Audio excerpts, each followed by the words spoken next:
Hello everyone, Brian here.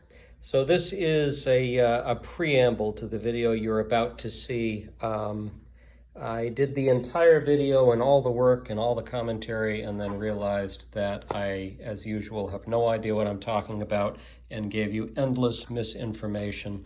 In short, I'm an idiot. So let me show you how I'm an idiot first, and then you can watch the video and just watch me screw up. It's glorious. So the way Rupert does these models is he numbers the pieces in the way you should build them. In this case, for the Nave, 40, 41, 42, 43, 44, 45, 46, 47, 48. So I go through the entire video for some reason on the assumption that I should go ahead and follow this order. But I should ignore this order and this order. And so I'm assuming he's saying, hey, take 40 and glue it up to 48 and 47, and then proceed over the top and down the other side. And never do I stop to think, no, what he's saying is glue these all up together and then glue on these. Well, in the video I talk about, well, I'm not sure I want to do it, gluing it to these two sides. I think I want to do it differently. Rupert's got one way and I'm thinking I'll do it another. No, I'm an idiot. He knew what he was doing. He gave us the proper order. I just chose to ignore it. So there you go. So when you watch this video, you'll hear me talk about the way I'm approaching this as opposed to Rupert. No, the truth is I did it exactly the same way. I was just too stupid to realize it. So anyway, there you go. I would have redone the video, but then you would have missed all the interim steps, and all the steps were right. It's just my commentary that's wrong. So there you go. Rank amateur doing videos, doing card models, and obviously a little mentally deficient to boot. So enjoy. Hello everyone, Brian here. A little more work on Wells Cathedral. I talked yesterday about how I was providing some support to the roofing structures here that we have going on the nave. And tonight I was looking at this. So yesterday I noted how Rupert has done the directions and advised that you follow them. 41, 42, 43, 44. If I do that, then each piece I'm adding to parts 48 and 47, the edges, if I understand this correctly, first this one, then that one, then that one, and so on. And I'm adding them as I go up the structure. And as I thought about that, and I began to do that on this side. I actually did it on that side as well, which is not what he advises. But imagine if I had started on this side, and the next piece I added was the piece of roof that goes diagonally up here.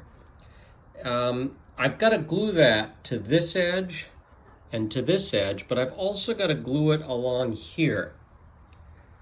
And I guess I could do that with no problem because I could get clips underneath up to there. That's not that far. But then the next piece has a curved piece that goes under like this. So how do I press that together along this seam?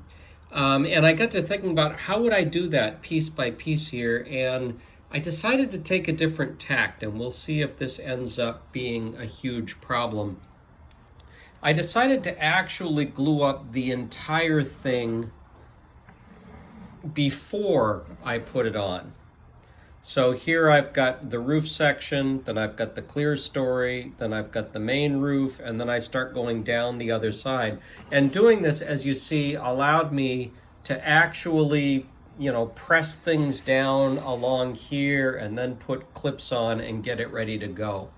So that when I'm done, I'm going to first glue this edge and this edge, and I'm going to clip them in down here, and then probably bending these outward, and I may actually bend them at each seam here, here, and here.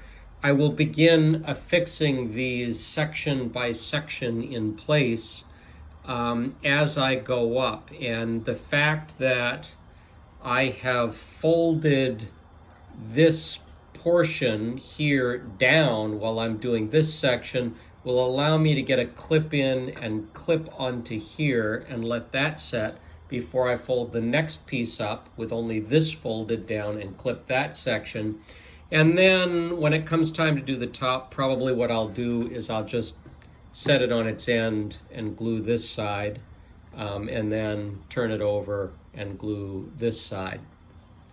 Is this the right thing to do? I have no idea. I will actually post a video as I'm doing this or when I'm done this and let you know how it went. But the point of this, oh boy, what is the point of this? The point of this is that Rupert tells you to do it this way. He's the guy who designed the model. He's the one who did it first. He probably knows what he's talking about. I'm just thinking about how am I going to build this thing and what's going to work for me. And I'm not sure that what he did is going to work for me. Although if he showed me how he did it, maybe it would. But I don't have that luxury. And so I'm trying to do what I think I can work with. So we'll see how this works out. So anyway, that's where we're at. And in a few seconds, we'll do a dissolve and we'll show you what it looked like when it was done, and we'll talk about that. So here we are a little further on. We've got the lower edges glued down on both sides, and now we're gluing these tabs here. And you see how I folded this back so that I can get a clip on here, and I've done that in a couple of other places as well. It's working pretty good so far, I think. I guess we'll see when we get to the end how well it worked. But so far, so good. I think this was probably the right way to go. But we'll see in a few minutes when we flash forward to the whole thing done. All right, y'all, there it is, done. The Nave. It worked out okay, what I did.